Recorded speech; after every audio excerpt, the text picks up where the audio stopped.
Mualani will surf down your enemies, and today I'm gonna tell you how to build her best. My name is Juice, and let's get into it. So, what artifacts does this bouncy little surfer desire? None other than 4-piece Obsidian Codex. This is undeniably Mualani's best in slot due to all that juicy free crit rate. The damage dealt increase is also huge for her. Easily Mualani's best in slot set, farm it without question. 4-piece Unfinished Reverie also works really well on Mualani if you're chasing after a Burn Vape team comp. The damage dealt buff works even if the character is on field, as indicated by how it specifies that it works if the character is quote-unquote off-field as well. Definitely a good set if you intend on playing Mualani Emily teams. 4-piece Heart of Depth is a neat alternative choice too, thanks to the 30% normal attack damage that the 4-piece provides. It's also highly accessible, being in the Artifact Strongbox. 2-piece mix and match sets include 2-piece EM, HP percent, Hydro percent, and normal percent.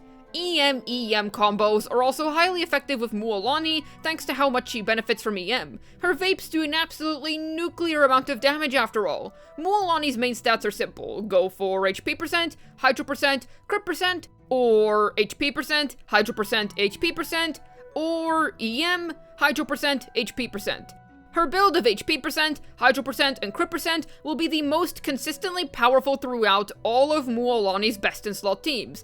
But an HP percent circlet isn't far off damage-wise if you have adequate crit stats already. In traditional vape teams, an EM Sans is also really solid. It falls off in Burn Vape since Nahida's A1 provides you with lots of EM, and if you're using Sucrose, then HP is also better because the Scientist will cover your EM needs. Essentially, the more EM that you get from external sources, the less valuable an EM Sans becomes because of diminishing returns, so an HP Sans will generally be more consistent. For those who are curious, here's a comparison between Mualani on a Hydro percent goblet and Mualani on an HP percent goblet. Mualani doesn't have a lot of damage percent within her kit, so Hydro percent will generally be better for her, yet HP percent is still viable. Substats priority is simple. Go for this.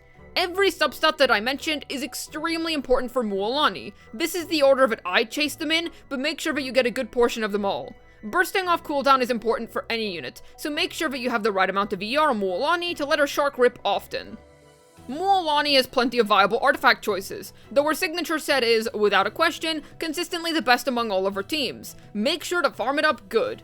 Does Mualani even need weapons? She literally never chooses violence, but for the occasion that she does, Surf's Up will definitely aid her in such a task. Her tailor-made signature weapon, so naturally the passive works wonders for her. Plenty of HP percent and easily stacking normal percent. Plus, all that crit damage it provides is most certainly appreciated by Mualani. Obviously her best in slot, I highly recommend it. As for Mualani's best budget option, I highly recommend Ring of Yasha. Sorry for butchering the pronunciation. Plenty of HP percent and normal attack percent, which Mualani adores. And since this is a free craftable, not only does everybody have access to it, but you can easily refine it over time to upgrade her. Amazing that Mualani's best budget choice is a craftable available to all in my opinion. Sacrificial Jade would be Mualani's second best in slot on the whole, however. Very good for a paid BP option, and refinements do help out a lot as it gains a huge value increase at R5 compared to R1, but even at base it's extremely strong. Lots of free crit rate, and both the EM plus HP within the passive are absolutely beloved by Mualani. What I want to point out is that because you get plenty of crit rate from this choice, the free crit rate from Obsidian Codex covers essentially all the crit rate you need. It also makes other sets like 4-piece Heart of Depth more formidable than usual. Widzif also works very nicely on Mualani, with that crit damage and potential to land a nice elemental damage or EM buff. However, even if it can do a little more damage than Mualani's craftable, I don't adore it completely. This is because you can get unlucky and land the attack buff, which would gimp your DPS quite a bit, as Mualani doesn't have anything to do with attack inner scalings whatsoever. This makes Widzif more reset heavy than Mualani's other weapon options, but yes, it will work for you decently. Prototype Amber is another free-to-play craftable that you can use thanks to the HP percent stick, but the new Knotline craftable is significantly better since it has a damage-centric passive, whereas refinements on Prototype Amber do basically nothing for Mualani's personal DPS, yet you can use it if you care. If you lost the Tome of the Eternal Flow and don't have a Nervalette, the HP percent and large crit damage stick that it provides makes it quite the formidable Mualani option, especially considering that Obsidian Codex provides Mualani with quite the hefty amount of crit rate. The charge attack increases don't mean anything to Mualani, but all of Tome's other positive qualities lead it to being pretty darn good for her. And yes, other HP scaling catalysts such as Jadefall Splendor and Everlasting Moonglow are indeed going to work on Mualani's HP stat sticks, though their healing-based passives mean nothing to Mualani, and any catalyst that boosts normal attacking in some way, like Tuli Tula's Remembrance, will also have some value on Mualani considering that she uses normal attacks to deal with the majority of her DPS output. 1,000 Floating Dreams is also quite nice on Mualani because the EM stick is really good for her vaping. Plus, if you're playing her with another Hydro, she gains some additional EM from the passive, and if you're playing her with plenty of non-Hydros, then Mualani can gain some more damage bonus, which is always appreciated. Good 5-star option for her. Mualani has extremely solid accessible options, while also having an amazing signature weapon. This is the perfect kind of balance for a unit to have. Great choices for both free-to-plays and those interested in high investment alike. Her performance will still feel very good, even on a lower-end budget option. Certainly don't sleep on refining up a Ring of Yasha. So what teammates are going to be a part of Mualani's surfing squad? Allow me to word it like this. Mualani has two main team archetypes, Burn Vape and Traditional Vape. Her Burn Vape core consists of herself, a Pyro unit, a Dendro unit, and a Shielder or Buffer. Her Traditional Vape core consists of herself, a Pyro unit, an Animal unit, and a Shielder or Buffer. I'm gonna cover each potential teammate, which can slot into each part of Mualani's main teams. Her Pyro options are pretty consistent throughout both her Burn Vape and Traditional Vape teams, and so are her potential Buffers and Shielders. So I'll go over all of the shared teammates between teams first, and then finish off with all of Mualani's potential Dendro teammates for specifically Burn Vape. Then I'll provide some example teams for both archetypes at the end. Xiangling is a bit of an ER solar panel as a solo pyro with no external pyro batteries, so you'll need to build her with an extremely high amount of ER, sacrificing all of her sub DPS in turn, which is fine since Mualani is the main team carry here. We're talking 250 plus ER folks. In turn, you'll receive an extremely large ring of pyro application that can follow Mualani wherever she goes, which is amazing considering that Mualani has so much mobility within her kit. It's also a lot of pyro, so you'll certainly be able to vape with Mualani every time. Dia also works well. She can hold 4-piece Cinder City for Mualani, but because Dia herself doesn't provide any Night Soul, she won't be able to access the full 40% damage bonus that Cinder City provides. Yet the 12% is still nice, as Mualani doesn't have that much damage bonus percent within her kit. Dia is also able to be a pretty cool defensive option, since she can act as a damage sponge for the entire team. Good pyro choice with Mualani. Xinyan is also a cool pyro alternative for Dia, but I'd be careful with that considering that Xinyan's shield is generally bugged, therefore being quite unreliable. But if you can get it working, then your Xinyan can see the light of day once more, and you'll be able to make her protect your Mualani from interruption resistance while also applying pyro. Xinyan C2 also makes her shield work properly if you use her burst, so if you're C2+, don't worry too much about the clunkiness. Toma is a nice option for Mualani, since Mualani normal attacks, she can stack his shield and remain well protected. His Burgeon cores would also be pretty strong if you choose to equip him on EM in this team. His shield's uptime is pretty good, his C6 provides normal attack damage percent, and he also procs pyro application faster than Dia. How about Mualani's buffers? Well, Candace is a very nice buffer for Mualani as she boosts normal attack damage by a flat 20%. She can work in both Burn Vape and Trad Vape, but in Trad Vape, you don't want to activate Candace's C6 as it will apply too much Hydro to enemies, stealing Vapes away from Mualani, which massively decreases your damage output. But in Burn Vape, the Dendro unit helps keep burning up, therefore more Pyro is applied in general. It's enough Pyro to prevent Candace's C6 from ruining Mualani's Vapes. It's easier to just not activate the C6 at all, but at least for those of you who have already done so, you can still use Candace with Mualani. Equipping Cinder City on Candace is also an excellent choice. Mona also works with Mualani. Her Hydro application isn't that strong, so no need to worry about her ruining Vapes. Plus, her Omen buff is quite huge, and I've mentioned numerous times how Mualani likes damage percent because she hasn't got much of her own. Mona's Omen buff may be short, and it may not buff all of Mualani's damage, but the fact that it buffs the first few Vapes up to such a delicious extent makes her worth using anyway. Mona's main flaw is the fact that she's also a 250 plus ER solar panel, so better bust out that Favonius Codex or R5P Amber.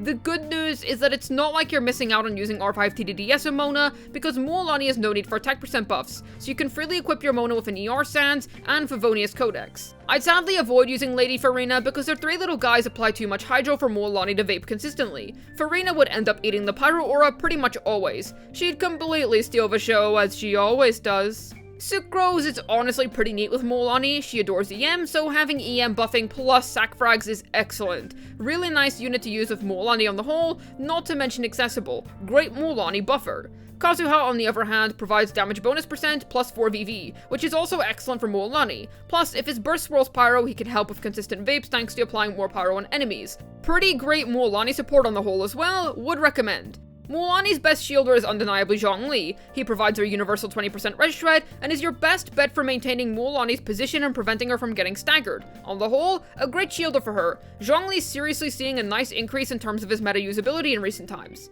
Then for Mualani's best Dendro units for Burn Vape. I want to recommend Nahida first because the EM that she provides Mualani is extremely strong. She's amazing for keeping burning up on enemies, and you'll never be out of pyro application when using her. Nahida's a really powerful Mualani Burn Vape teammate, and on the whole, she will definitely fulfill all your EM buffing and burning up time needs. Then let's cover Emily.